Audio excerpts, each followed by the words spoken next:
ରେଳ ସଡ଼କ କରରେ ଗୋଟିଏ ସରୁ ଚଲାବାଟ। ତାହାରି ଉପରେ ଜଣେ ଅଧେ ଲୋକେ ଯା ଆସ କରନ୍ତି।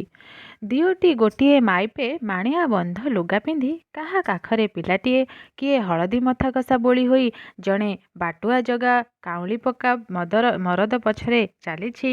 ଖରାବେଳେ କିଏ କେମିତି ଆସି ବିଟ୍ ଘର ପାଖ କନିଅର ଗଛମୂଳେ ବସି ପଡ଼ନ୍ତି। ମାଇପିଟିଏ ଦେଖିଲେ ଜହ୍ନ ଯାଇ ତାହାର ବାପଘର ଶାଶୁଘର କଥା ପଚାରେ। ମଝିରେ ମଝିରେ ଲାଇନ ବାବୁ ଚାରିଚକିଆ ଟଲିଗାଡ଼ି ଖଣ୍ଡରେ ଚଢ଼ି ନାଲି ପତାକା ଉଡ଼ାଇ ବିଟ୍ ଘର ଆଗରେ ଚାଲିଯାଏ। ଗଦେଇ ବେମାର ଥିବାରୁ କୁକୁଡ଼ା ବରାଦ କରିପାରେ ନାହିଁ। ଲାଇନ ବାବୁଙ୍କ ପୋଷାକ ଓ ଚାଲିରେ ସାହେବିଆନା ଥିଲେ ହେଁ ଦେହର ରଙ୍ଗରେ ନାହିଁ। ସାହେବ ହେବାର କ୍ଷୀଣ ସ୍ମୃତି ପରି ତାଙ୍କ ଓଠ ଯୋଡ଼ିକ ଖାଲି ଫୁଲ ଛଉରେ ଧଳା ହୋଇ ପଡ଼ିଛି। ଦୂରରୁ ନାଲି ପତାକା ଦେଖି ଗଦେଇ କହେ, ଯା ମଙ୍ଗୁଳି, ହଳ ପାଖକୁ ଚଣ୍ଡୀଚାମୁଣ୍ଡା ଆସିଲେଣି, କୁକୁଡ଼ା ବଳି ମାଗିବେ। ଆଗେ ଆଗେ ଲାଇନ ବାବୁଙ୍କୁ ଦେଖି ଜହ୍ନକୁ ଅନ୍ଧାର ରାତି ପରି ଡର ମାଡ଼ୁଥିଲା। ଆଜିକାଲି ତାକୁ ଡର ଭୟ ନାହିଁ। ପାସେଞ୍ଜର ଗାଡ଼ି ତାକୁ କମଳା ଲେମ୍ବୁ ସଙ୍ଗେ ସଙ୍ଗେ ଅଭୟ ମଧ୍ୟ ଦେଇଛି। ସେତେବେଳର ବି.ଏନ୍.ଆର. ପାସେଞ୍ଜର ହଡ଼ା ବଳଦ ପରି ଥଙ୍ଗେଇ ଥଙ୍ଗେଇ ଚାଲେ। 5 ମାଇଲରେ ଟିକିଏ ବିଶ୍ରାମ ନିଏ।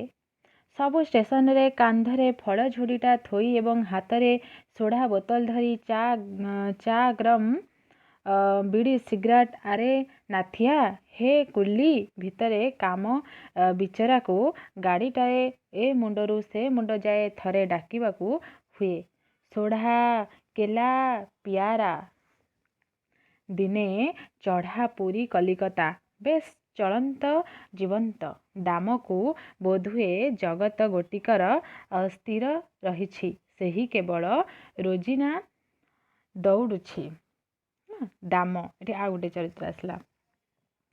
ଏହି ଦୌଡ଼ିବା ଭିତରେ ହଠାତ୍ ଦିନେ ଟାଙ୍ଗର ଭୂଇଁରେ ଚମ୍ପା କଢ଼ି ପରି ଜହ୍ନର ମୁହଁ ତାହାର ଆଖି ଆଗରେ ପଡ଼ିଲା। ଷ୍ଟଲ ମାଲିକକୁ ଲୁଚାଇ ନିଇତି ଏହି ରୂପର ଦାନ ଦେବାକୁ ସେ ଭୁଲିଲା ନାହିଁ। ପ୍ରତିଦିନ ସେହି ହସ ଟିକିଏ ଦେଖିବାକୁ ସେ ନିମକ ହାରାମ ହେବାକୁ ଡରିଲା ନାହିଁ। କେତେ କମଳା ଅଙ୍ଗୁର ତ ସଢ଼ି ଯାଉଛି। କେତେ ଖରା ଶୀତରେ ଦେହଟାକୁ ପୁଆଇ ସେ କାମ କରୁଛି। କିଏ ତାହାର ଅଛି? କାହାକୁ ସେ କ'ଣ ଦିଏ? ଏହି ଝିଅଟିକୁ ଅବା 2ଟା ପୁଞ୍ଜାଏ ଫଳ ଦେଲା। ଆଜି ଦରମାଟି ପାଇ କଲିକତାରୁ ସେ କେତେଟା ଭଲ ଚିଜ କିଣି ଆଣିଛି। ମିଠେଇ ଓ ଫଳ ସାଥିରେ ଖଣ୍ଡେ ଶାଢ଼ୀ ମଧ୍ୟ। ସବୁ ଗୋଟିଏ ବଡ଼ ପୁଡ଼ିଆରେ ଭଲ ରୂପେରେ ବନ୍ଧା। ଝିଅଟି ଏହି ଜିନିଷତକ ଦେଖି ଭାରି ଖୁସି ହେବ। ଦାମ ରେଳ ଦରଜା ଖୋଲି ପୁଡ଼ିଆଟି ଧରି ଠିଆ ହୋଇଛି। ମନେ ମନେ ଭାବୁଛି, ଏମିତି ଖାଲି ପୁରୀ କଲିକତା ହୋଇ କ'ଣ ତାର ଦେହକ ଯିବ? ତାହାର ବେଶି କିଛି ଲୋଡ଼ା ନାହିଁ।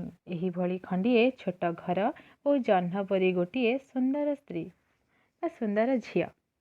ବାଃ, ଏପରି ଭୂତ ଦଉଡ଼ାଠାରୁ ସେଥିରେ ନିଶ୍ଚୟ ସୁଖ। ଦିନ ରାତି 24 ଘଣ୍ଟା ଭିତରେ ସେ 400 କୋଶ ବାଟ ଯା ଆସ କରେ। ପ୍ରତି ଷ୍ଟେସନରେ ଗାଡ଼ି ଠିଆ ହୁଏ। ପ୍ରତି ଷ୍ଟେସନରେ କେତେ ଲୋକ ଓହ୍ଲାଇ ଯାଆନ୍ତି, ଉଠନ୍ତି। କେତେ ସୁନ୍ଦର ମୁହଁ ଓଢ଼ଣା ତଳେ ଲୁଚି ରହେ। ଲହୁଣୀ ପରି ଧଳା ଧଳା କଅଁଳ ପାଦ ଉପରେ ଝଲମଲ ଶାଢ଼ୀର ଧଡ଼ି ଝୁଲୁଥାଏ।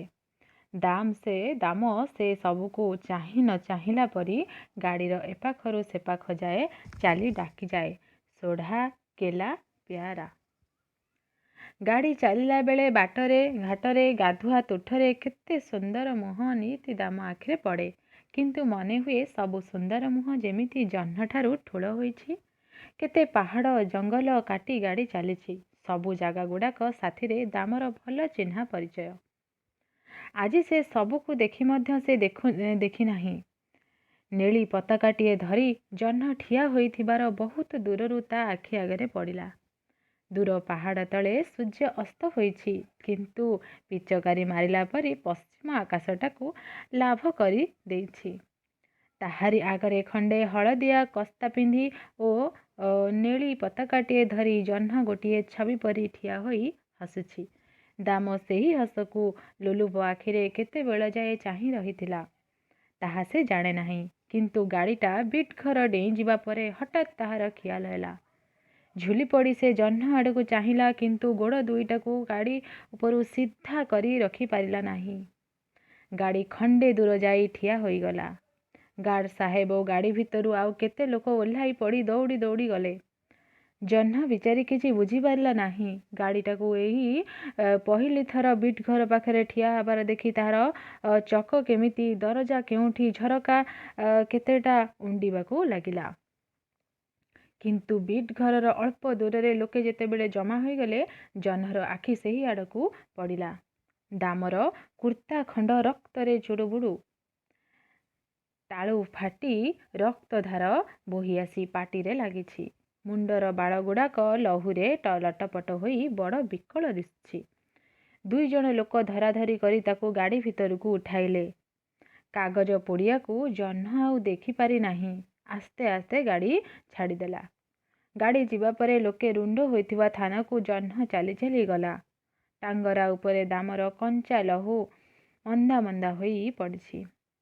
ଏକା ନଜରରେ ସେହି ରକ୍ତ ଓଦା ଭୂଇଁ ଖଣ୍ଡକ ସେ କାବା ହୋଇ ଚାହିଁ ରହିଲା। ଗଦେଇ ମାଝି ବିଟ୍ ଘର ଭିତରୁ ଥର ଥର ଗଳାରେ ଡାକିଲା, କିଲୋ ଝୁଅ, କ'ଣ କି? ଚମକି ପଡ଼ି ସେ ଧୀରେ ଧୀରେ ବାପା ପାଖକୁ ଚାଲିଗଲା।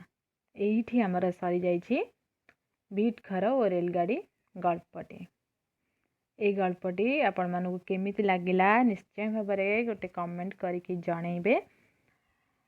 ରହୁଛି, ନମସ୍କାର। ଅନେକ ଅନେକ ଧନ୍ୟବାଦ ଶେଷ ପର୍ଯ୍ୟନ୍ତ ଦେଖିଥିବାରୁ।